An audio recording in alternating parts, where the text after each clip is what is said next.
everybody. I am here with my incredible guest, Laurie Moser. I am so excited for her to join us for the US Canada portion. She is the fourth incredible speaker here. And I want you guys to hear a little bit more about Laurie. She is joining us from Canada, and she is the founder of Staying Active Health and Wellness. And Laurie's talk for us today is unlocking parenting success, prioritizing self care. Now, Laurie, she's an advocate for moms who have teens with mental health challenges. After 7 years in the fitness industry and after facing these challenges with her own child, Laurie knows firsthand that taking care of ourselves has a huge impact on our ability to care for those around us. Through her online courses and coaching and group support programs, Laurie provides these moms with self care tools and a sense of community so they can connect with like minded moms and with themselves. She helps moms feel calm and create an unshakable bond with their teen, no matter what's going on in their lives. Laurie is a mom to 4 kids and married to, she describes as the most wonderful and supportive husband. So thank you so much for being with us here today, Laurie. It's an absolute pleasure. Oh, thank you, Valerie. I am so honored and looking forward and excited to have this important conversation. And thank you for doing the amazing work of putting together something like this. Oh, thank you so much. It's an absolute pleasure. So let's talk about mental health advocacy for yourself and for your teen and why that's so important. Yeah, that is a great question to get started with. I love that.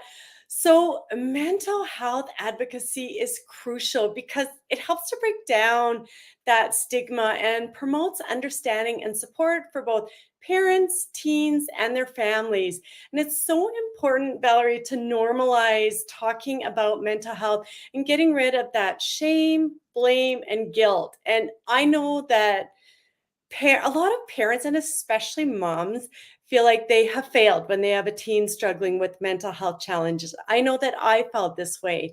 And then when you feel like you failed, this creates other feelings of hopelessness, helplessness, feeling isolated and alone. And then when we're in that place, we're a lot less likely to reach out and get those necessary supports and resources that we need. So by advocating for mental health, we help to create more open dialogue and ensure that the necessary resources and supports are available. And the good news, Valerie, is that there are more resources all the time available because of events like this, and there's more talk and awareness all the time.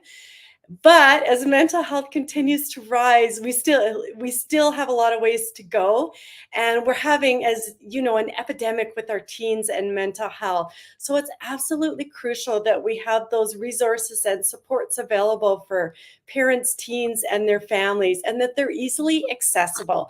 There's still lots of barriers. There's the wait times, there's not enough options available for families, and then finances also are a big burden and obstacle for a lot of families. So we still have some work to do in getting those resources and supports easily accessible and available for parents, teens, and their families. Because when those resources are available, it empowers teens and their parents and their families to be able to prioritize their well-being and seek that help when needed, ultimately, which leads to a more healthier and supportive environment for everyone involved.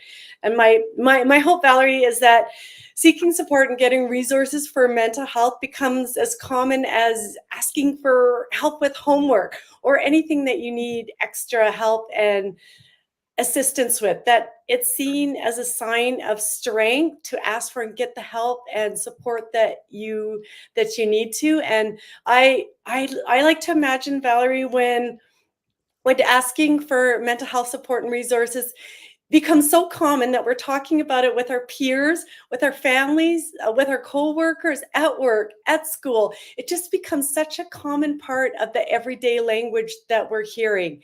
And because I believe that we all need mental health support. Some of us need more than others. And then at different times in our lives, we need more support. Like I know I've had times in my life when I've needed a lot more mental health support than I have at other times. So this is why I feel it is so crucial to talk about and advocate for mental health, because the more we talk about it and the more awareness and the more events like this, the more it becomes normalized and there's not that stigma attached to mental health anymore. Absolutely. Oh, thank you so much. Yes, I think that is so true. And I think that's such a great point of normalizing it just like any other conversation, because it is so important. And how can we just get this out in the open and get that stigma away from it? And I love what you're doing. And I think that's so important. And also the fact that you focus on teens, I think is just so just it's such an important population, because we're just seeing so much on the rise, and so much that we need to address with this population. I agree with the teens, especially. Mental health is such a big issue for our teens. So the more help and support they get right now as they're becoming adults, the better, not only for them, but for all of us, right? Absolutely. What kind of what do you recommend for moms with teens, then, for education for their children, as well as, these are hard conversations where sometimes we need to have, our own grace with that, but also try to figure out how to navigate this process that I think is sometimes so challenging. Yeah. Yeah, I that's where I recommend community support. I think for moms especially is just everything. Yeah. So, I mean, the great thing about nowadays is there's so many ways we can find that support. So, if you live out in a more rural area or maybe an area where there's not as many amenities as there might be in a bigger city, that's where online group supports can be absolutely amazing. If you're able to go to in person, there is always something powerful I find about going to in-person events. So if you're able to find a group in person, that is absolutely amazing. Or even if you have that family member or friend who can just be there to really listen to you and show you that empathy. And then there's all the therapy too that you can get online, in person. So there is so many more resources and supports available now. Mm, absolutely. Yes. And I think that is so true. And I love that there's just so many support groups out there. And I think it Yes. is important. Like, virtual is incredible. And I love that we have this opportunity, but also the in person support is helpful as well. Where would you recommend for us moms, or for moms who are struggling to go if they don't know where to start, to find some support? I think, well, if they're looking for online options, like there is lots of um, um, communities online. They can join private communities with Facebook, right?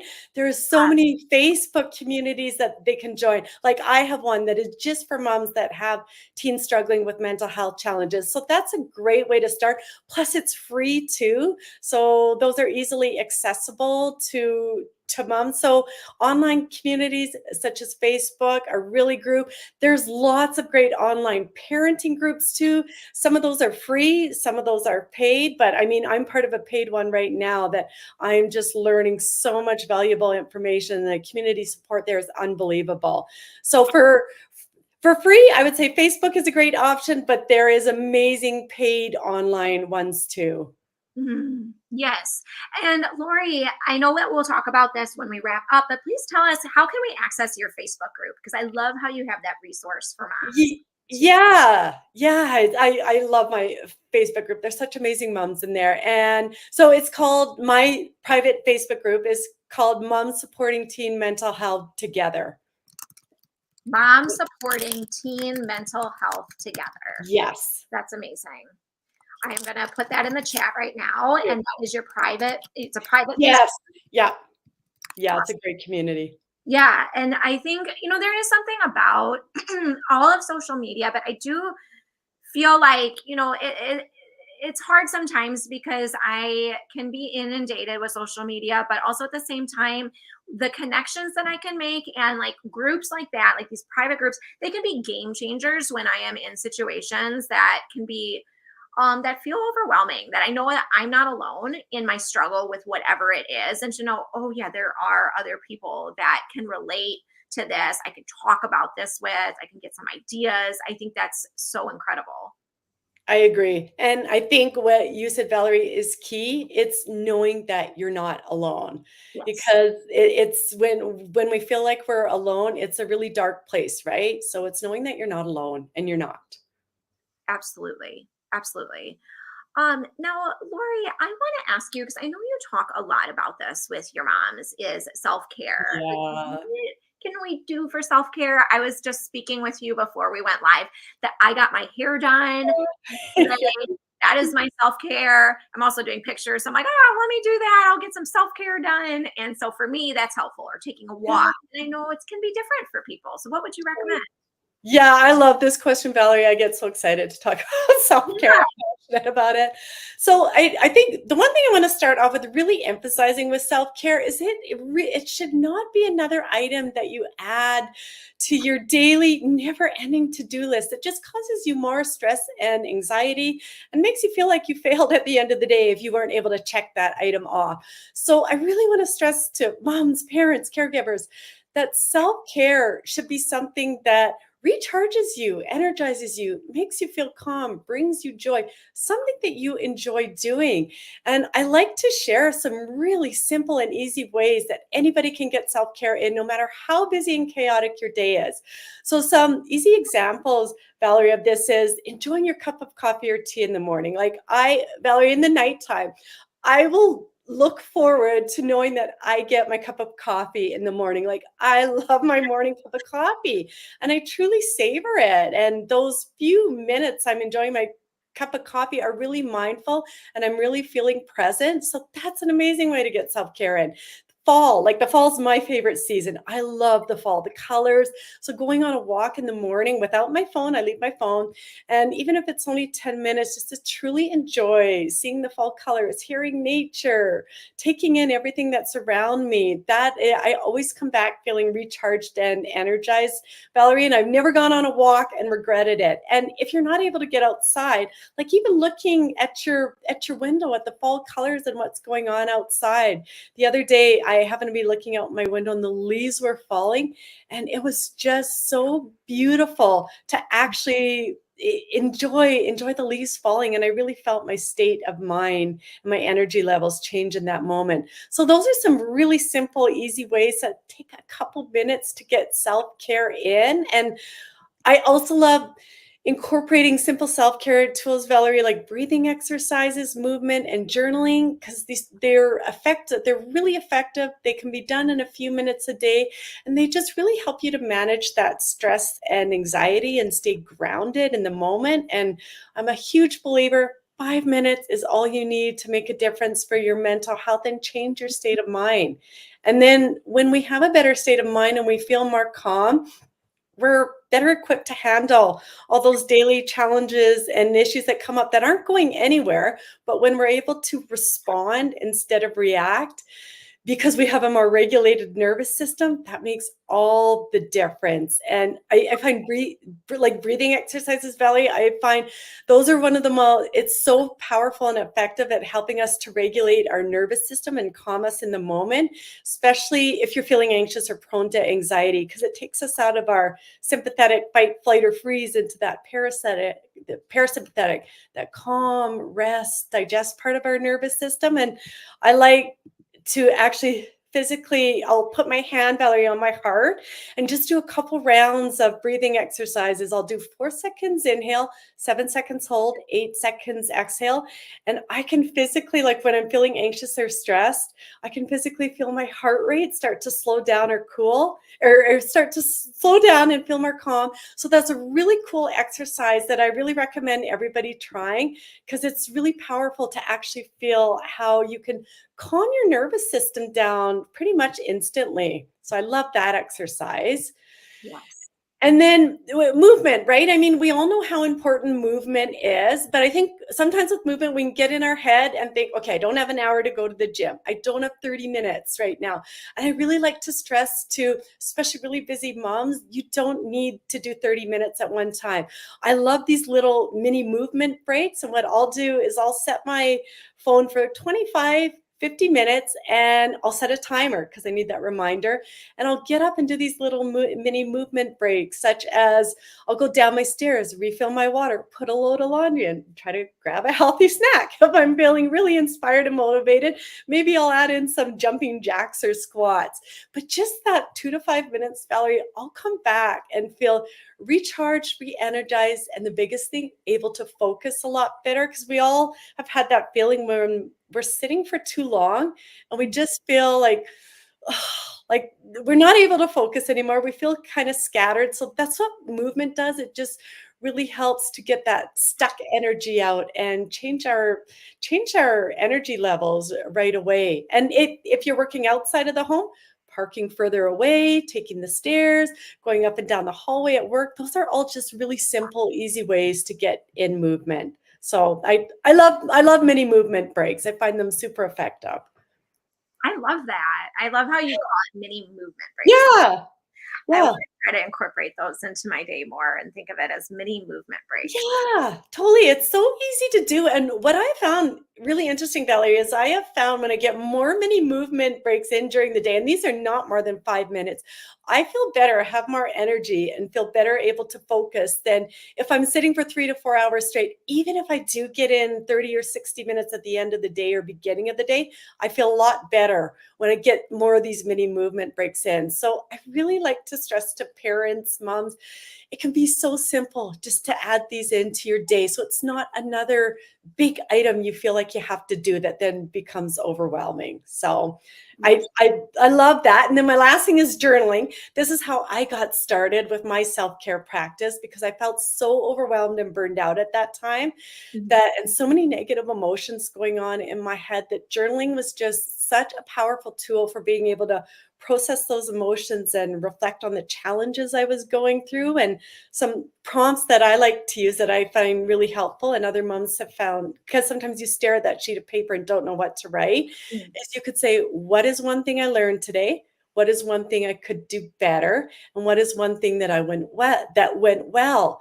And what this does when you journal on these is it really helps to get a new understanding and perspective on the daily challenges that you went through. Plus, it helps to stop that rumination and that negative thought pattern that we have going on in our head. So journaling is such a powerful tool to kind of to get rid of all those negative thoughts in your head, get them out of your head onto paper.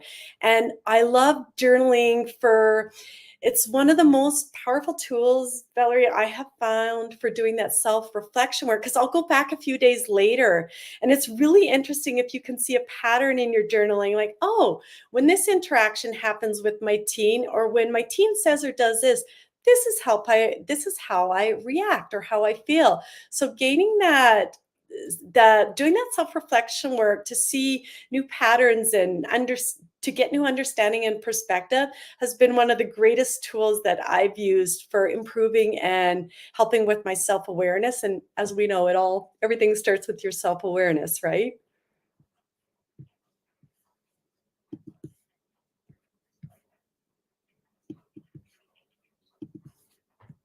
Happened to the connection.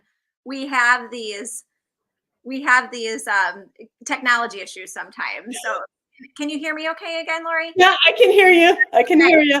I'm not sure what happened there. You were talking about your last tip when it went out. Can you Okay. for us? Yes, I was saying, so journaling, like the Yes. reason I find journaling so powerful as a tool is because it's one of the greatest tools for doing that self-reflection work. Mm. And that leads to better improved self-awareness. And as we know, everything starts with self-awareness. Absolutely. Absolutely. And I loved those questions you were saying. Can you repeat that one more time Yeah, for us? I've just found these questions so helpful. So what is one thing I learned today? What is one thing I could do better? And what is one thing I went well today? And these don't take you more than a couple minutes. They really don't. So simple. Mm. I love that. I love that. I find all of those tips so helpful. Like journaling and having prompts sometimes is helpful for me too. Looking out Yeah. in nature, those Yeah. movement breaks. It's great. Now, Lori, tell us where we can find you. You talked about your Facebook group, which is an excuse me, sorry, which is amazing. I want to check that out, as well as your Instagram page that I have below here. Sorry, I'm gonna get some water. Been talking for a while. Yeah, I was gonna say, I'm sure your throat gets dry. So tell us more. Tell us where else we can find you. Yeah. So you can find me, you can connect with me and find more about me through my website, stayingactive.ca, and Instagram. I'm the most active on Instagram, Staying Active Laurie. And as Valerie mentioned, my private Facebook group, Moms Supporting Teen Mental Health Together, where we share resources, parenting tips, tools, strategies, but most importantly, and why I created this Facebook group, Valerie, is it's the community support. Like you mentioned, it's a place for moms to know, because I think that's the most important thing for all of us, if we're a mom or not, is to know that we're not alone. So it's a place for moms to come together and know that they're not alone. Whatever problem or issue they're going through, someone else has or is struggling with that, because I believe we all need more connection in our lives, and we need places where we can feel heard, valued, and understood. Absolutely. I think that's so true that we're not Yeah. alone, and that there's so many moms out there that are supporting each other, lifting each other up. I love what you're doing, Lori. Can you tell us one more time your website? I have all of the links in the chat here we can access. Tell us one more time the website so I can put that in the chat. Yeah, yeah, stayingactive.ca. Stayingactive.ca. Yeah, yeah. Perfect. Okay. And also, you are most active on Instagram, I know. So definitely connect with Lori on Instagram, and check out again her Facebook group. There's also, I've been putting on here, you have a freebie. So make sure to check that out as well. And you can find it on your page here. Yeah. Thank you, Valerie. Absolutely. Well, Lori, I absolutely love talking with you. I feel like I can talk with you all day. But as we wrap up here, is there anything you'd like to leave with our listeners? Yeah, I just wanted to one actionable takeaway for moms, parents, caregivers, listeners is that just start with one. If a self-care practice seems kind of daunting and overwhelming and you don't have a consistent one and you're like, what do I start? Where do I go? They all sound good. I really recommend just starting with one. Start with the journaling or the breathing exercises or the movement. Be consistent about it. Dedicate 5 minutes. You have 5 minutes. You can do this. You're going to feel so much better. I promise you. Absolutely. Well, thank you again, Lori. I am so excited to go about my day using all the tips that you had shared about self-care, as well as just normalizing the conversation about mental health. I truly, truly appreciate it. And thank you again to everyone who's also making comments in the chat as well. Barb, Gretchen, and Chan here. I just absolutely love all the comments. So keep them coming. And Lori, anything else you'd like to share, or something a tip someone can do later on today for some self care? Yeah, I was just gonna say, so whatever you do during the day. So today, if you're going to pick kids up from school, just take that, even if you're sitting in the car waiting for kids to come out of school, very common for us moms, Yeah. just take that extra minute and don't be on your phone. Like usually when I'm in the car and looking over, everyone's on their phone. Try to give yourself the challenge of for 5 minutes or even 1 minute. If you start with 1 minute, don't be on your phone. Look at the surroundings. Maybe you'll notice something new that you didn't notice for months because you've always been on your phone. So that's my tip, is just to put your phone down, look at what's around you. Put the phone down. I love that. I've been Yeah, trying to do that too, Lori. I Every time know. I pick up the kids from school, I try not to. I try not to take my phone because I can be more present. I know. And then we set that example for our kids also, right, Valerie, when we're able to put down our phone. Absolutely, absolutely. Well, thank you again, Lori. I hope you have a wonderful day. Thanks again for joining us at Meant to Be Well. And stay tuned for our next speaker who will be coming up, Dr. Jennifer Fraser. She is amazing. She's going to be talking with us about the bullied brain and the bullying paradigm. So check it out. And thanks again, Lori, for all your incredible information. Thank you. Thank you. Have a wonderful day.